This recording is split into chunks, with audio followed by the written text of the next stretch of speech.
would say. And we're going to be touching on a topic later, and we're going to be joined by Professor Trevor Monroe, founding director of National Integrity Action, NIA, not to be confused with the Integrity Commission, which is a commission of parliament. NIA is a civil society organization, non-profit, and currently headed by Daniel Archer, who is the principal director.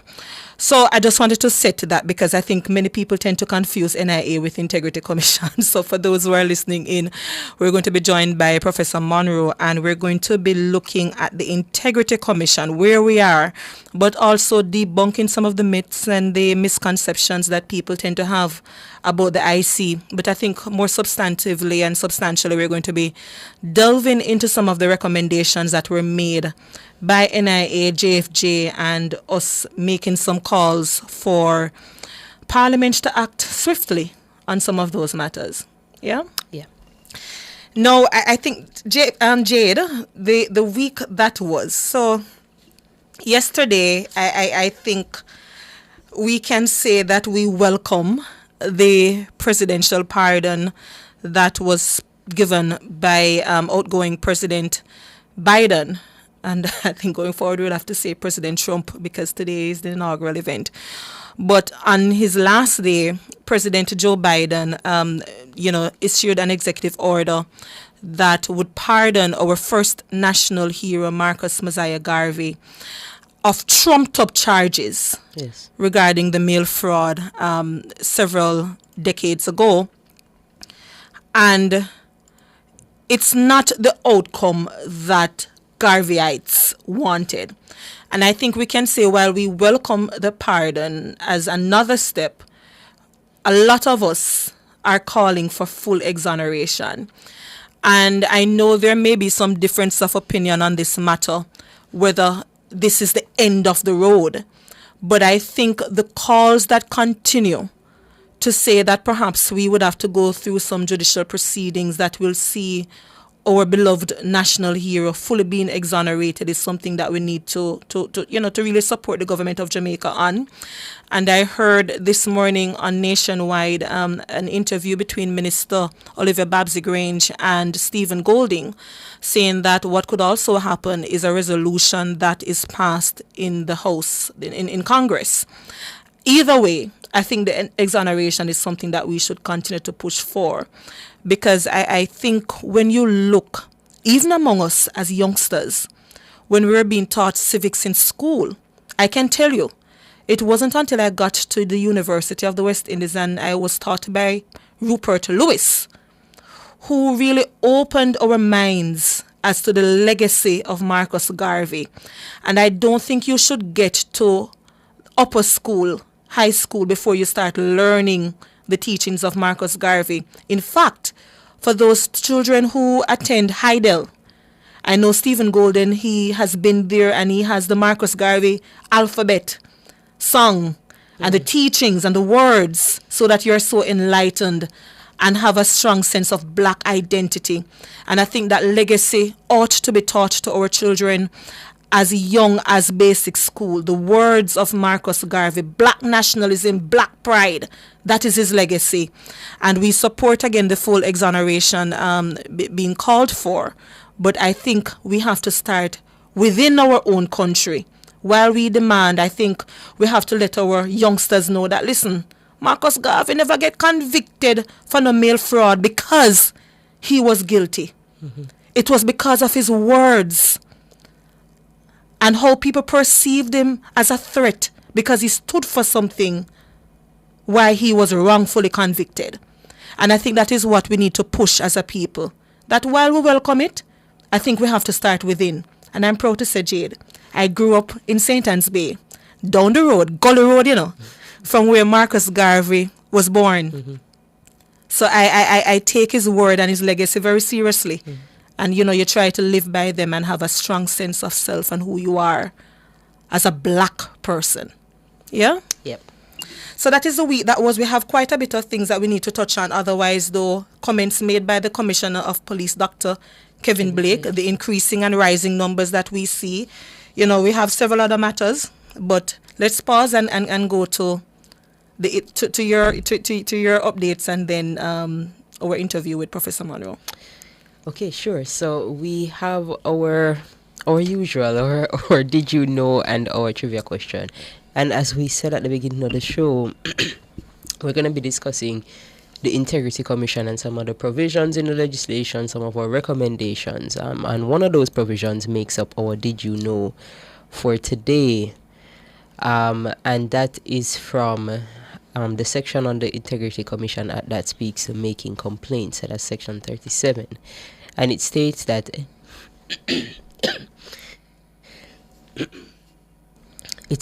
anyone can report corruption or non-compliance with the legislation through oral or writing to the commission. And that means that you write down your thing, you're calling, you can make a complaint as it relates to any act of corruption or any other provision that is in the legislation that you think has been breached. And keep in mind, if you make a false complaint, that can be a legal issue. However, if you make a complaint in good faith, even if it ends up being incorrect, you will not be able to have legal action taken against you. So if you legitimately believe that this is an act of corruption, you can feel free to report it.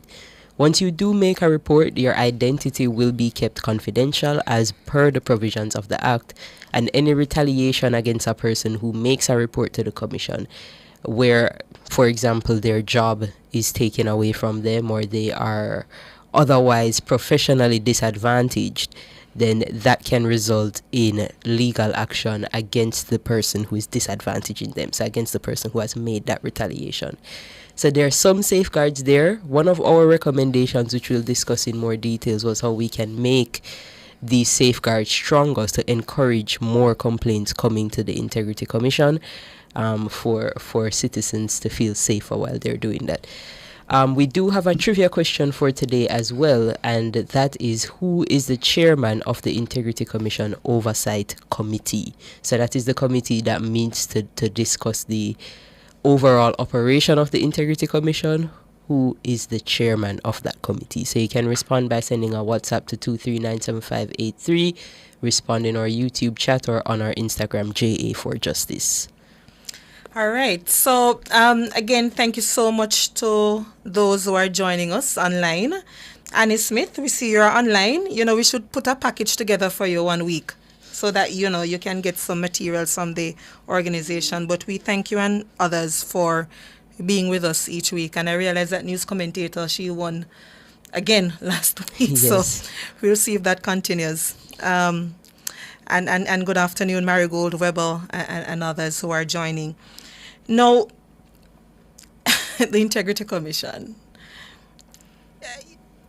where do we start? So we know that the Act is relatively new. It was merged with other institutions, and the Integrity Commission was born in 2018. I think it became fully operational in 2019. And since then, we've seen several public attacks against the Integrity Commission, unfounded public attacks in my humble opinion, unfortunately from parliamentarians. And as a result, we then see the public joining in some of those calls from one political side, and then the other political side is making some comments, and it's almost as if the Integrity Commission has been brought into this partisan fight over who is more corrupt or who has integrity over the others. But having said that, beyond those public attacks, I think it's worth noting that the Joint Select Committee reviewing the Integrity Commission Act, it should have met last week after a 5-month hiatus. Mm-hmm. I'm making some checks now whether or not that scheduled meeting of last Thursday of the Joint Select Committee was actually held, because that committee is reviewing the Integrity Commission Act, and I think it is important that we know what work is being done on the Joint Select Committee, where they stand with some of the proposals. And it is especially important that we know this in light of the Prime Minister getting approval for leave to have the judicial review commence.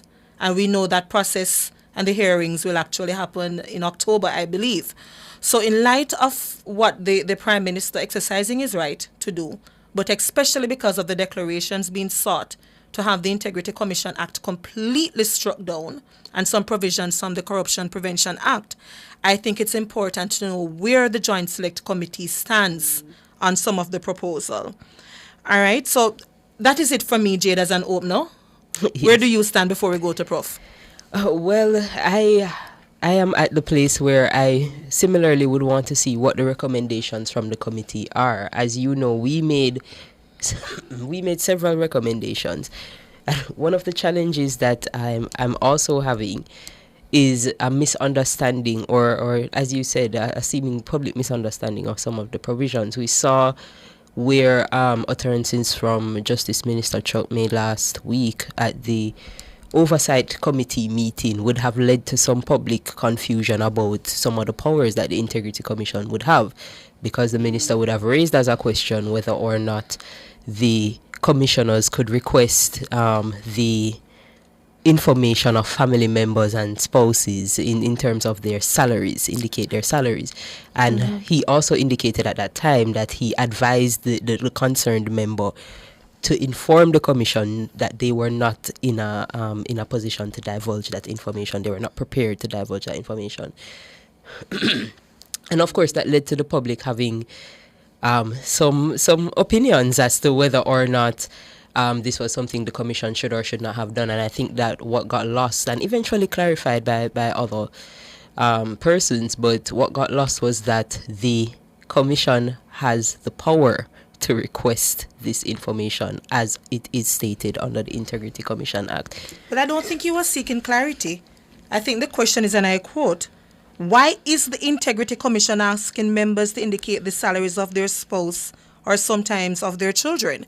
I don't think that is clarity being sought. I think it's almost the minister chastising the Integrity Commission for even asking for those things in the first place, notwithstanding the reality and the fact that is the Minister of Justice who piloted this bill into it becoming the act that we're now governed by. And that is a challenge I'm having.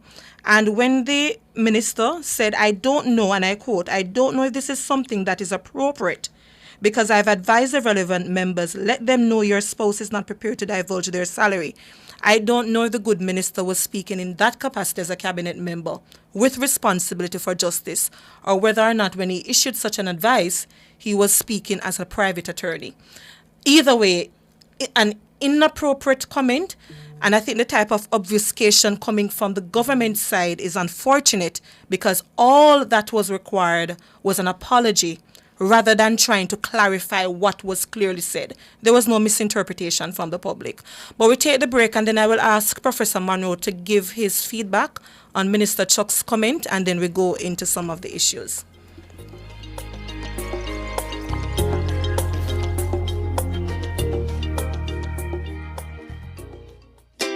Come to Marshall's Pharmacy today for your free medication management consultation. Let us guide you in taking care of what matters most, the health of you and your family. Shop now for gifts, personal care, household and stationery items, plus print services powered by Print Corner. Follow us on Instagram at Marshall's Pharmacy. Call or WhatsApp us at 876-491-7841. We are open late every day to serve you. Registration is now open for Sagicor Sigma Run 2025. Register now and get ready to run, walk, and wheel for a cause. Our beneficiaries are Sir John Golding Rehabilitation Center, Father Holang and Friends Foundation, and the Kingston Public Hospital. Be a part of Sagicor Sigma Run 2025. Make sure you're there on February 16 for the Caribbean's biggest road race. Visit SagicorSigmaRun.com and register now. Sponsored by Walden, Pan Jam, National Baking Company, Reggae Marathon, Catherine's Peak, Malay Media, and Whistling Frog.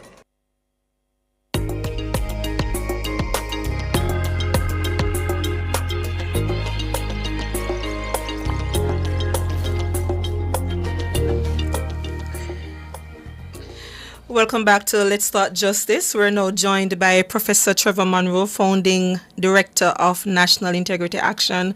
Good afternoon, Prof. Prof. Monroe? Prof, can you unmute? Good afternoon. Good afternoon, Michael. Good to be with you and with your listeners. Yes, thank you so much. And I'm here with Jade Williams as well. Hi, Jade. Good to see Prof. you. Prof, is Minister Chuck's comment, let's start there. Is it just an issue of misinterpretation or different interpretation? You know, we all heard the comments. Is it much ado about nothing, that's the saying? Mm-hmm. What is Not it? at all. I mean, my friend and colleague, Rhodes Scholar, Delroy Chuck, is a person who understands the English language very well. And what he stated doesn't need any interpretation.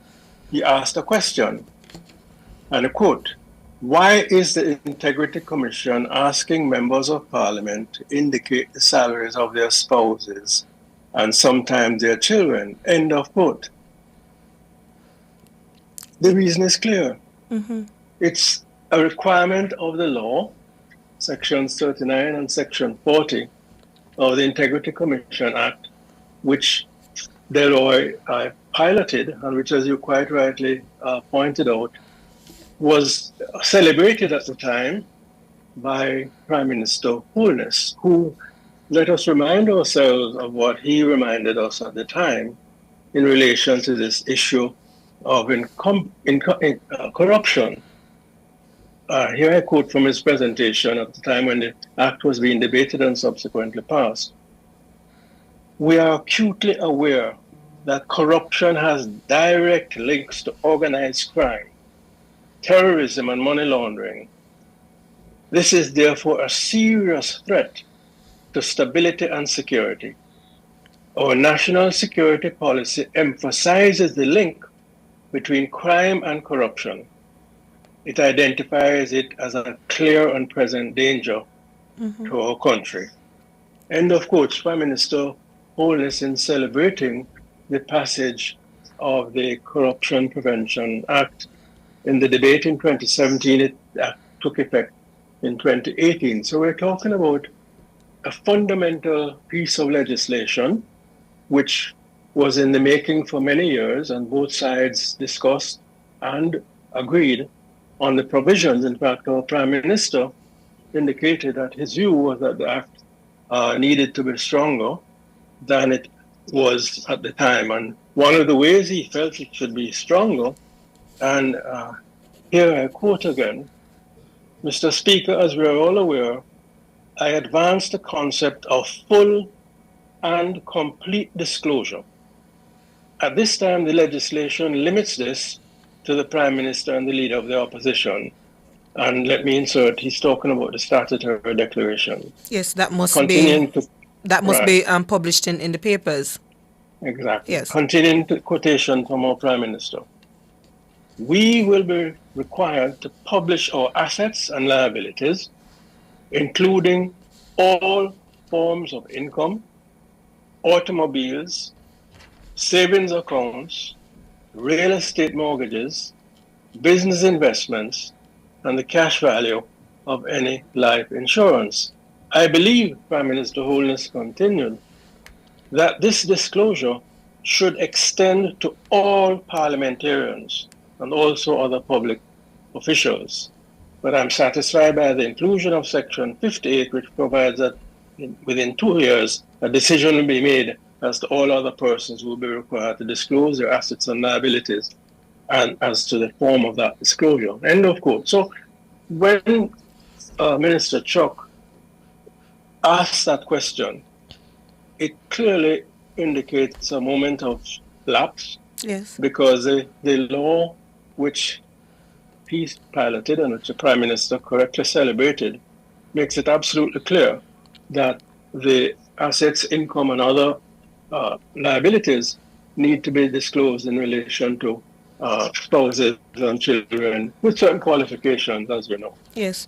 Prof, can I ask you a question? And I haven't discussed the matter with my board, but I can say personally, I don't think we're there with a call for Justice Minister to resign. But I think rather than saying that we misinterpreted what he said, I think a clear apology needs to come from Justice Minister. And he should encourage his colleagues to adhere to the law. I'm not sure if NIA has any view that you could speak to on what is We required had from the Justice we Minister? hadn't gone as far as that explicitly, but I made the comment which the media reported that the alternatives are clear. The position that was espoused and stated by Minister Chuck needs to be disavowed by him, if not by him, by the government, and that the minister must be reprimanded if he declines to withdraw and to apologize. That's very much my personal position. It cannot be left as it is, particularly in a context where so many of the members of parliament, particularly on the opposition side, are proposing that the law, strong as it was and supported by our Prime Minister to be made even stronger, is now being challenged to weaken the law, in fact, to neuter it. So I think that certainly my own view is that he needs to withdraw, apologize, or be reprimanded at the minimum by the government. Yes. And Prof, lastly, I know Jade has some comments here, but could you just explain to the listeners the importance of this particular provision?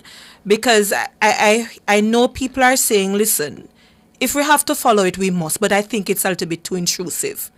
Why is this important in a country with the high levels of corruption in reality, plus based on perception, that this particular provision remains intact? Well, again, in a country, let me go back to the Prime Minister's understanding, which I share, is that corruption is being treated as a tier one threat, a number one threat. That's what our national security policy says, and that's what the Prime Minister indicated.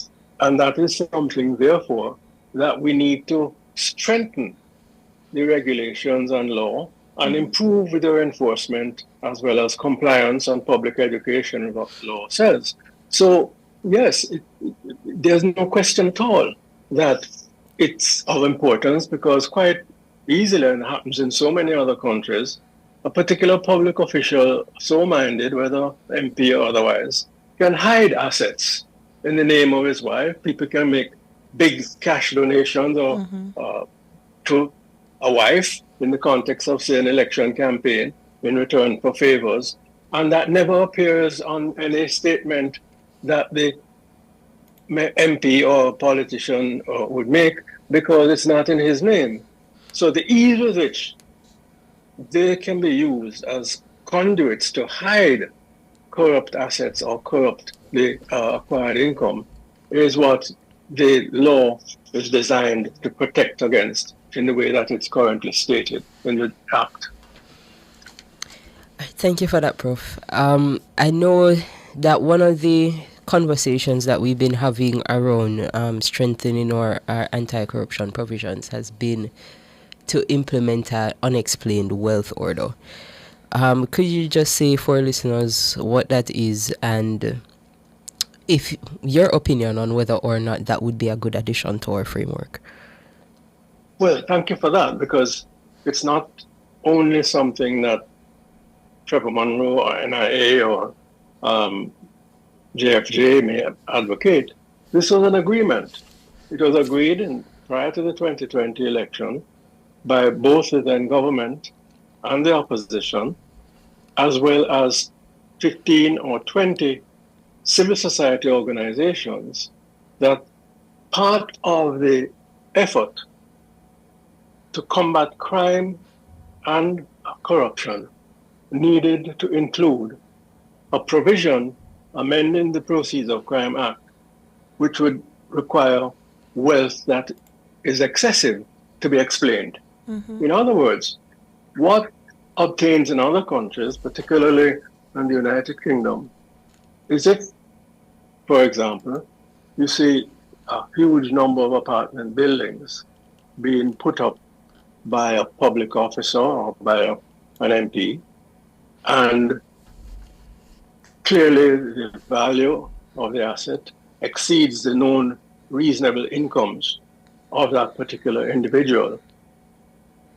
What the unexplained wealth order asks is that he indicate or she indicate, where did you get the funding to have those assets? And if you said, look, I got it from a will, my uncle who passed away, or my cousin who is in the United States and who was made well, the matter ends there. It's a court order for information, not for prosecution. So that what would follow if the person satisfactorily explains, the matter would end there. If there is a query arising from that explanation, then the relevant authorities would utilize that information as part of a process of instituting proceedings against a particular individual.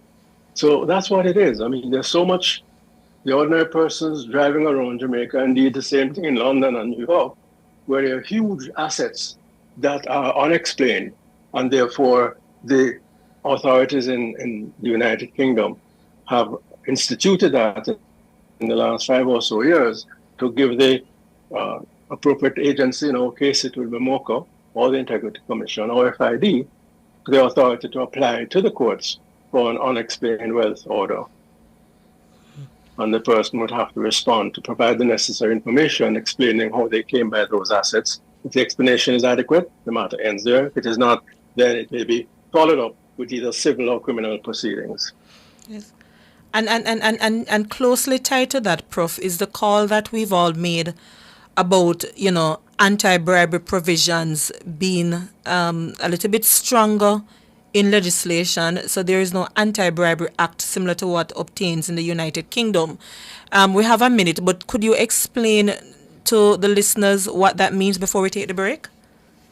Well, quickly, our legislation relevant to bribery applies to public officers, nothing related to private citizens, the private sector, or otherwise. And that is a huge gap, and it needs to be filled by the appropriate draft legislation, which should then be discussed and passed through Parliament once there's a sufficient consensus on it. So that's a gap that needs to be filled. And again, this was one of the proposals in the consensus of 2020, which, like the unexplained wealth order, remains to be followed up on. In fact, in the case of the UWO, this is particularly outrageous because the Governor General, in setting out the legislation program for 2023-2024, Yes. in fact stated it in his throne speech in February 2023, 2 years ago, that the unexplained wealth order would be part of what the government would be doing during the course of the year. We've heard nothing since in that direction. And another legislative year ends on February 11, I believe. Which is why your program is so timely, Yes. because this discussion, if the authorities are alert enough, should help them to clarify what are some of the proposals that they would wish to put into the GG's throne speech, which is due in another month or 6 weeks from now. Yes. Let's for the take year a to break, come. Prof, and then we pick up with some things around gag clause and so on.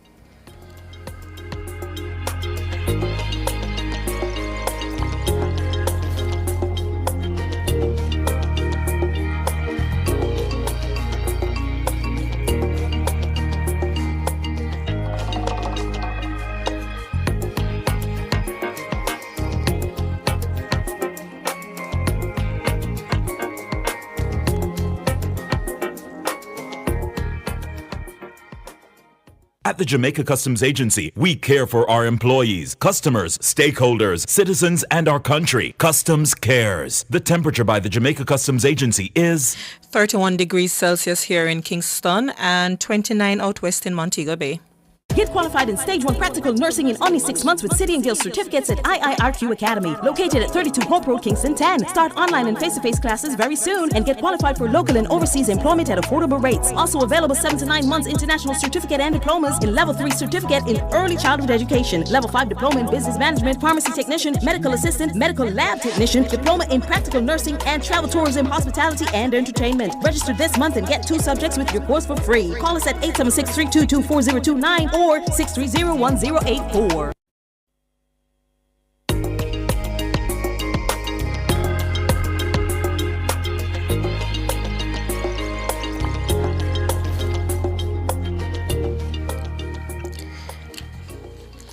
Welcome back to Let's Start Justice. We're having a discussion with Professor Trevor Monroe, and It's about the Integrity Commission, and to remind the listeners of a few things. We know that for a few years now, I don't remember the exact date, Prof. can advise, but we know that the Joint Select Committee was established to review the Integrity Commission Act, closely followed by the Protected Disclosure Act, which is the whistleblower law in Jamaica. 5 months, have passed since the Joint Select Committee met, and I'm actually told reliably so that the Joint Select Committee did not meet last week as was scheduled, just the Oversight Committee of Parliament. And I started at the program by indicating that I think the public needs to know where the government of Jamaica stands on this matter, or some of the recommendations coming from the Joint Select Committee based on proposals made by NIA, JAMP, JFJ, the Integrity Commission itself, where the government stands, especially in light of the judicial review proceedings that will commence in October, that was filed by the Most Honorable Prime Minister, Dr. Andrew Holness. Prof, can you remind us, when did the Joint Select Committee, when was it established?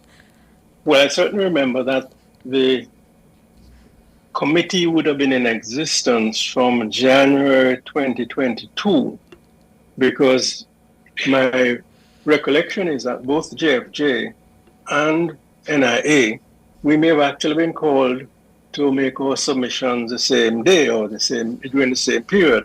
And we made our submissions, or we actually dated our submission on February 12th, 2022. So we're talking about a review committee, a joint select committee that has been established and will be 3 years at least old next month. Yes. And let me immediately add that this is one of the commendable features of the law, where within the law itself, acknowledging that it's a new agency, it brings together 3 previously existing bodies, and therefore the legislation and its operation would best be reviewed in terms of experience, so that the law itself states that the act shall be reviewed from time to time by a committee of both houses of Parliament. The first review shall be conducted within 5 years from the appointed day. And I believe the appointed day, that is when the act took effect, was somewhere in the region of 2018, if my memory serves me right. I know the legislation was passed in 2017, but the act may not have actually taken effect until 2018 or 2019. In any event, we were very happy that this Joint Select Committee was established, more or less within the time frame required by the law, which is not always the case. Very often, legislation will say it should be reviewed within a particular period of time, and it doesn't happen. It's kept indefinitely. In fact, that was the case with the Protected Disclosures Act, which was passed much earlier, but came up for review much later beyond that time required by the law. So that it is in the context of that review that this particular quote-unquote gag clause, which prohibits the Commission from indicating, without going into details, what or who is being investigated, that is the law or the aspect of the law which we think needs to be significantly amended, in fact, deleted and replaced with something that's far more flexible. And there are many reasons for that. The first and obvious one is that here is a glaring inconsistency, that Jamaica's anti-corruption agency is basically the only law enforcement body that has no discretion. And I give you a concrete example. It was in 2019, in fact in May, that the Gleaner reported that the Commissioner of Police disclosed that former Minister Royal Reid was being investigated by the police, along with the Financial Investigation Division. Now, that disclosure took place fully 5 months before the former minister was arrested and actually charged. Yes. Now, here's a case, and the inconsistency is even worse, because it was the Integrity Commission, which was one of the bodies that referred the matter to the Commissioner of Police and to the police. So here's a case where the Integrity Commission can't tell you that they are particularly concerned a minister or an institution for investigation, but the body to which they refer has the ability to tell the public what is going on. Yes, and then we So, start questioning what the Integrity Commission is doing because of that gag clause. Because I listened to members of the public saying Mocha is doing such a good job, and we acknowledge that the potential for reputational harm must be looked at and mitigated. But I think this absolute gag on the Integrity Commission could also serve to undermine our perception of the efficiency of the body, and that is also beyond, the trouble. Yes, fully agree with you. And beyond that, not only undermine our perception, but also be in contradiction with what are the objectives of the law itself, which is set out in Section 3. One of the objectives of the law is to enhance public confidence, and I'm quoting now, that acts of corruption and impropriety committed by persons exercising public functions will be appropriately investigated and dealt with in a manner which achieves transparency, accountability, and fairness. End of quotes. Now, if we don't know that a particular institution or individual is being investigated, or we hear something to that effect, but nothing happens or we can't hear anything more, that's exactly undermining one of the objectives of the Act, which is to enhance public confidence that acts of corruption are being properly investigated. So there's a real internal contradiction there. Yes. And I do share with you, Michael, that the concern for reputational damage is a real and genuine one. And hence, what NIA has been proposing and what we're saying is not that every time the Commission undertakes an investigation or is in the process of advancing its inquiry that the public should know. What we're saying is that the opposite is not true. The opposite is not helpful. Namely, they must never have an absolute gag. And as far as we are aware, that absolute gag on our Integrity Commission does not exist in any of the other case studies that we have examined. What does exist in the UK, in New Zealand, in other jurisdictions, is that the particular institution, equivalent of our Integrity Commission, has a discretion. But that discretion is not left at large. That the law itself sets out the criteria on the basis of which the Commission can exercise its discretion to indicate that an investigation is underway or it is not. Yes. In the case of the New Zealand Serious Fraud Office, the equivalent of our Integrity Commission, there are 5 or so criteria set out. 1, is it in the public interest? 2, reputational damage or harm to individuals or businesses. 3, the level of detail required to ensure high levels of accuracy in reporting. That's the media and also the public. Other information which is in the public arena. And of course, investigation into the relevant matter by other organizations. So all I see, if the law were amended in the way that we are proposing, and I think JFJ as well, it would not be saying, set everything you're doing regardless of how it hits or what damage it causes. No, it would be saying, please use your discretion. And persons on the commissioners are well suited so to do, given the criteria for their selection. Use your discretion in determining whether the public interest in this matter overrides any reputational damage, and so indicate your investigation in a manner to limit the latter. Yes. And Jade, I know you had written about, I believe, Section 56. Can you speak to that one with Prof? Remind us of. That's the confidentiality clause. I recall what the Office of the Contractor General could have done with the publishing of contracts and award. But Section 56, yes, that one. I'm speaking from memory, but the head sometimes is not as sharp as I would want it to be, Prof. That applies to so many of us, including myself. Yes. No, that's there, because up until, under the Contractor General, when that office and that law existed, it's now subsumed in the Integrity Commission Act.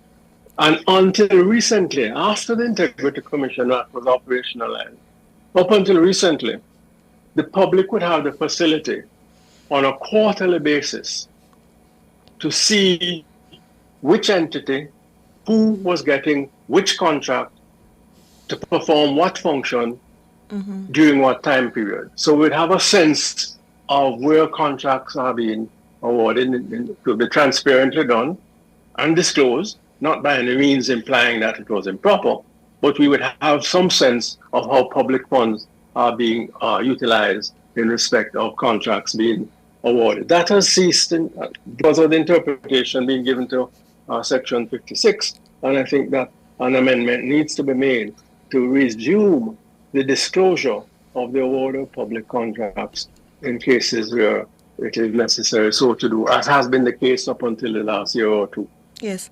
And, you know, Prof, I think it's appropriate for me to state, when we had first made our recommendation to the Joint Select Committee reviewing the Integrity Commission Act, it was our reading and interpretation at the time that there was a potential conflict of interest with the Auditor General remaining as a commissioner on the Integrity Commission Act, given that in our estimation at the time, given that the Auditor General is a constitutional body and the Integrity Commission was not, we had a little bit of a concern about whether the offices would coincide and have some conflict there.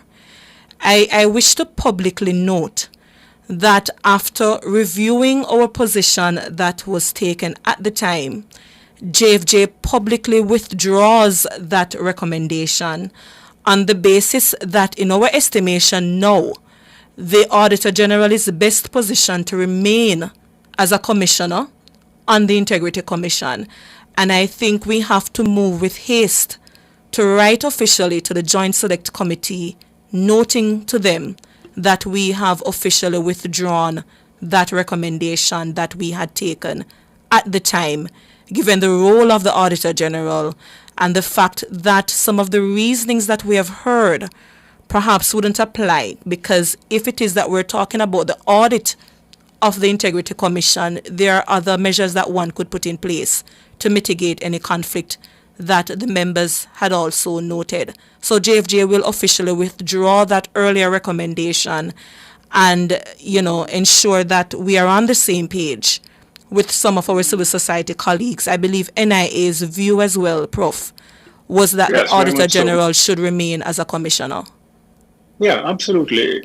You know, from a simple point of view, if it ain't broken, don't fix it. Yes. The Auditor General, as the constitutionally mandated body to do the review of all the government MDAs, ministries, departments, and agencies, and it embodied in the Constitution, that office has been a member of the institutions designed to ensure probity since 1973, Yes. when the predecessor of the Integrity Commission law, the Integrity Parliament Members Act, and other bodies included the Auditor General, and the presence of that officer has always been helpful to the discharge of that function. So why should we now change that when it has worked well over the past many years, and when, as you point out, there are provisions to ensure that conflict of interest doesn't arise in that case? So I'm thankful that JFJ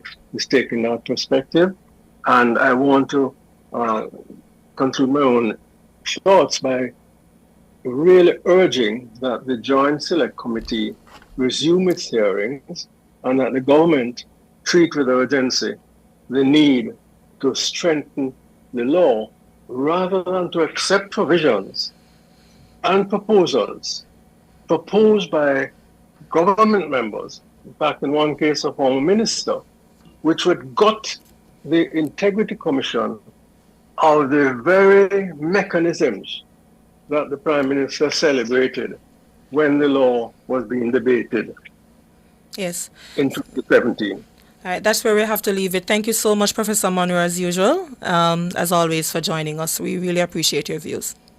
And thank you for having me, Jade and Michael. Really appreciate it. And to your listeners as well, have a great day. Same to you. Bye-bye. We take the break.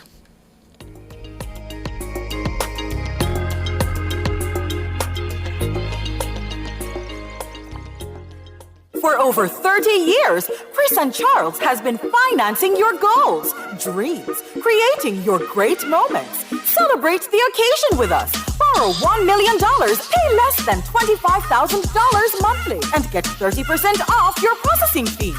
No guarantor needed. Call 876-920-4189 or WhatsApp 876-838-9028. Conditions apply. When you think loans, think Chris and Charles. Tune in to Nationwide at 5 from 6 p.m. to 8 p.m. as we broadcast live from the Regional Investments and Capital Markets Conference at the Jamaica Pegasus, Thursday, January 23. Join us and hear top experts discuss key trends, share ideas, and create strategies for growth in the region. Frequently held that 21-day gap or period within which, if you miss sittings, you could perhaps find yourself out of our good house. Because I think we have to be treating the business of the country with the seriousness that it deserves.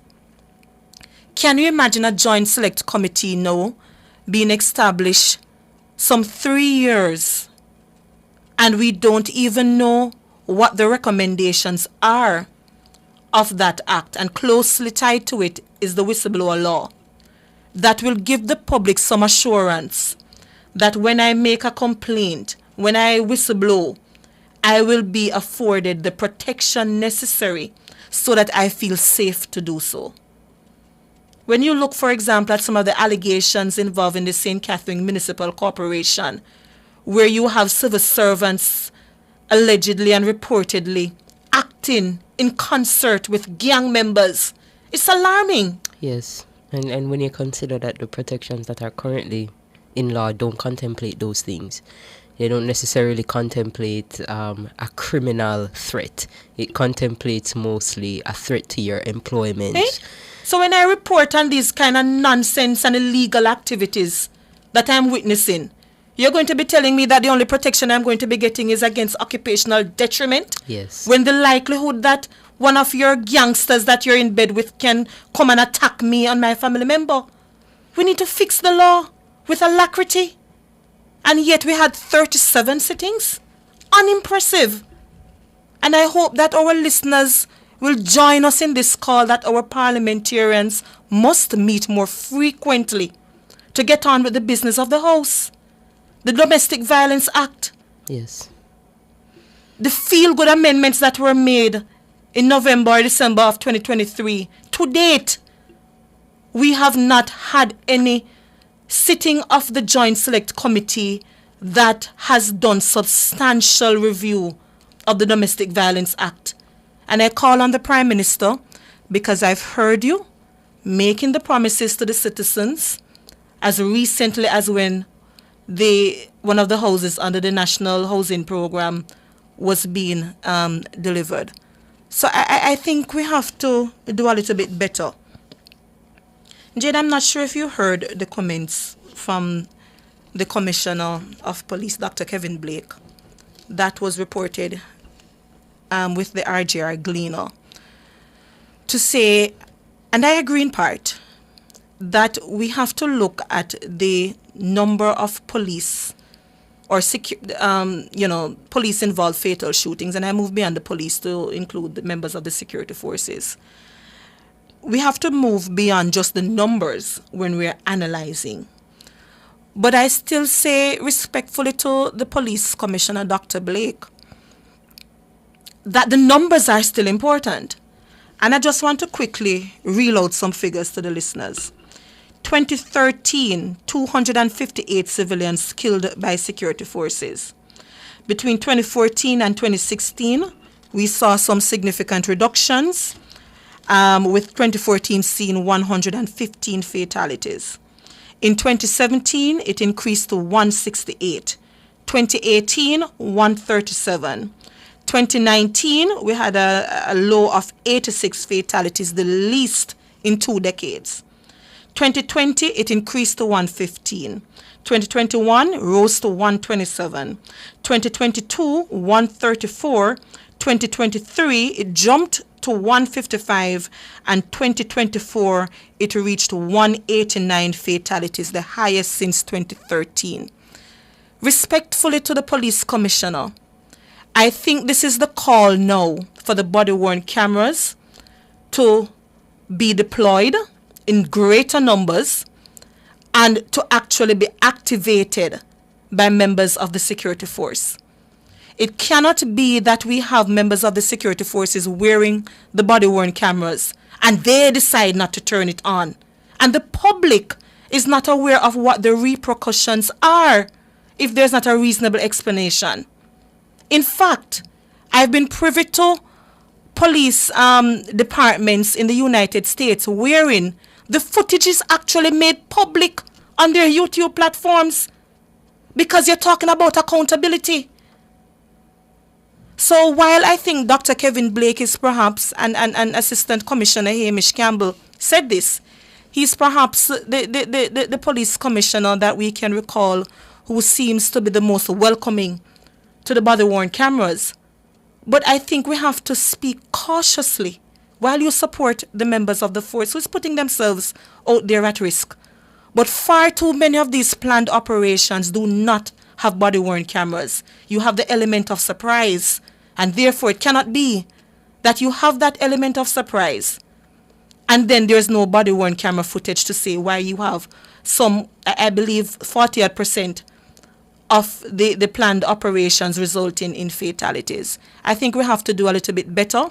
And when we did our monthly e-brief, which is a policy paper of the organization, we made it very clear that it is of our belief that some aspect of the protocol for the body-worn cameras should be made or legislated perhaps into the Jamaica Constabulary Force Act, where there is no difference of opinion that the use of the body-worn cameras are mandatory once you're wearing it. And if you don't wear it with reasonable explanation, you face these particular consequences. We know that the force orders are there, but I think we have to move with some legislative changes going forward.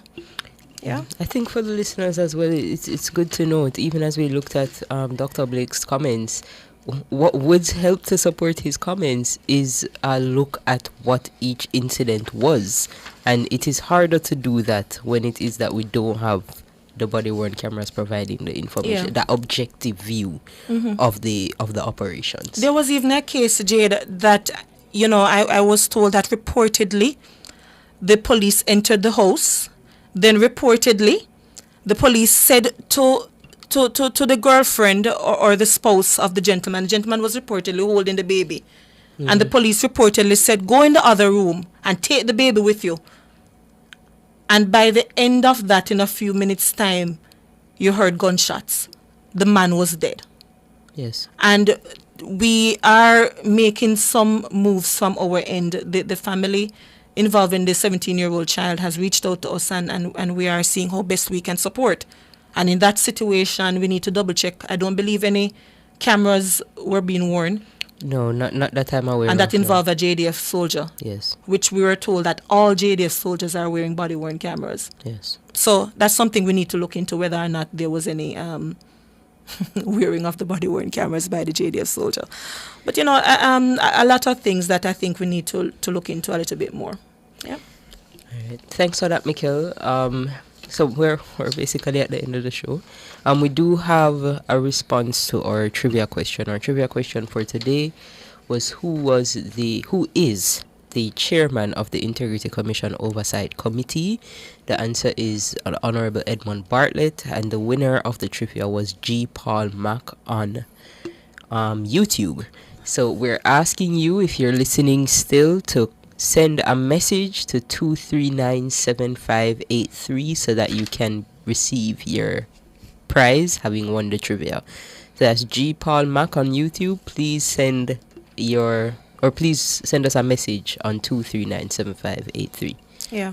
And, I encourage our listeners to WhatsApp the number, because I think we need to be more of a guardian to our fellow Jamaicans. So whenever you see any instances of human rights violation by any state body, you can WhatsApp us on that number. We will ensure that our legal department gets it.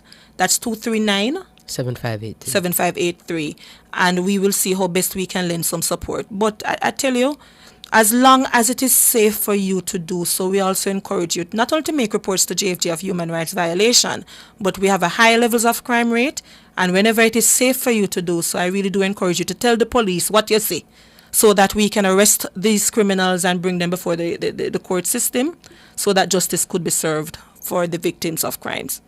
So that is it for today. Yes, it is. All right. My name is Michael Jackson, ED of JFJ. And I'm Jade Williams. We'll see you next week. Jamaicans, by justice, the people's champion, champion. Justice, justice for all. Justice under the law. Justice, Jamaica demand. Right to life, right to liberty. Out of many we are one in a Jamaica. Make it a better place for the boys and girls. Created equal by the creator. For equal rights and opportunities. No to unlawful detention and police brutalization.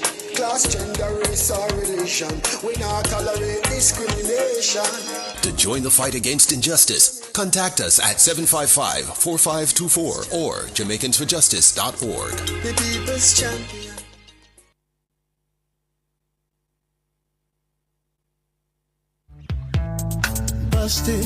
Woman's intuition, sixth sense of a man, insecurity, paranoia, jealousy,